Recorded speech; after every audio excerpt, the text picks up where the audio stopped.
उन्हें आज तक पता कोई नहीं लगा पाया, लेकिन आया।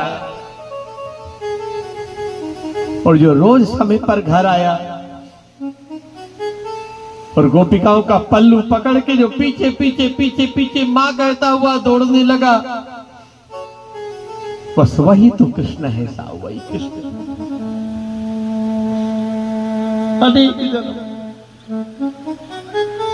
वो कब तुम्हारा बेटा बनकर के तुम्हारा पल्लू पकड़ ले, वो कब तुम्हारी अंगुली पकड़ के तुम्हें बाप का अनुभव करा दे,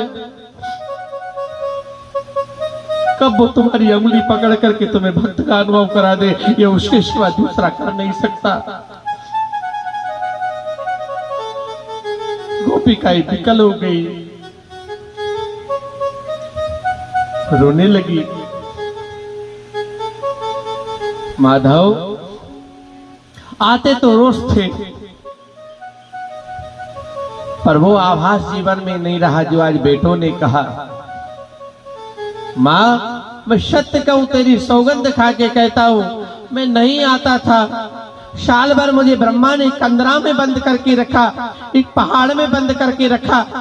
ना गायें आई, ना गोप आए, ना मैं आया। गाय भी समय पे आती थी, गोप भी समय पर आते थे, और बछड़े भी समय पर आते थे। तीनों बनकर के उसने तीनों को आनंद दिया साहब। ना कोई एक साल तक गाय बिना बछड़े के रही, क्या अद्भुत लीला रही होगी उसके विचार करो आप। ना कोई बछड़ा अपनी मां के बिना रहा, और ना कोई गोपी अपने बेटे के बिना रही।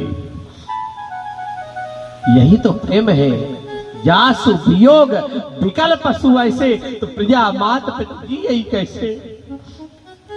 मिला ही ना रघुपति बिने अनुरागा, प्रेम है। गोपिकाएं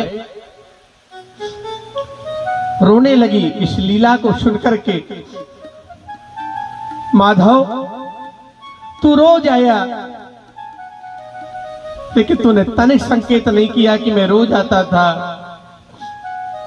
इसलिए भगवान का कोई ठिकाना नहीं, वो कब तुम्हारा बेटा बन के आ जाए तुम्हारे पास, वो कब तुम्हारे पास पिता बन के आ जाए, कब तुम्हारे पास बछड़ा बन के आ जाए, कब तुम्हारे पास गाय बन के आ जाए।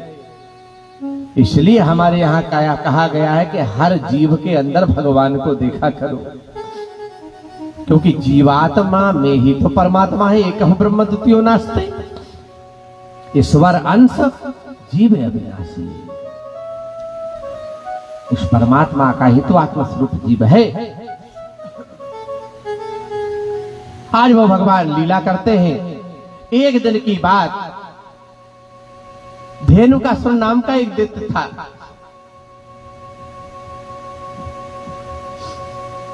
उस धेनुकासुर नाम के दैत्य को भगवान ने मारा। धेनुकासुर कहते हैं ताल फल थे यमुना के किनारे, वो खाने नहीं देता था। ताल फल खा लिए। यमुना में एक कुंड था, कालिया कुंड नाम का, जहां पर काली नाग का जहर फैल चुका था, वह दूषित हो गया था। गोप गाय और बछड़ों को जानकारी नहीं थी, सबने उसका जल पी लिया। जब जल पान किया, सारे गोप अचेत हो गए, बछड़े अचेत हो गए, गाय भी बेहोश हो गई, अचेत हो गई। भगवान ने अमृत में दृष्टि डाली, सबको स्वस्थ किया। भगवान विचार करने लगे, यहाँ तो रोज का आना जाना हो गया, ये सांप यहाँ रहेगा तो हम नहीं रह पाएंगे, या तो सांप ही रहे या हम रहे। श्रीदामा अंतरंग सखा थे भगवान के बड़े नजदीक के। अंतरंग सखा श्रीदामा को कहा कल गेंद लेके आया, खेल खेलेंगे यहाँ यमुना के किनारे बढ़िया। श्रीदामा कहने लगा गेंद तो मैं लाऊंगा, लेकिन एक समस्या है,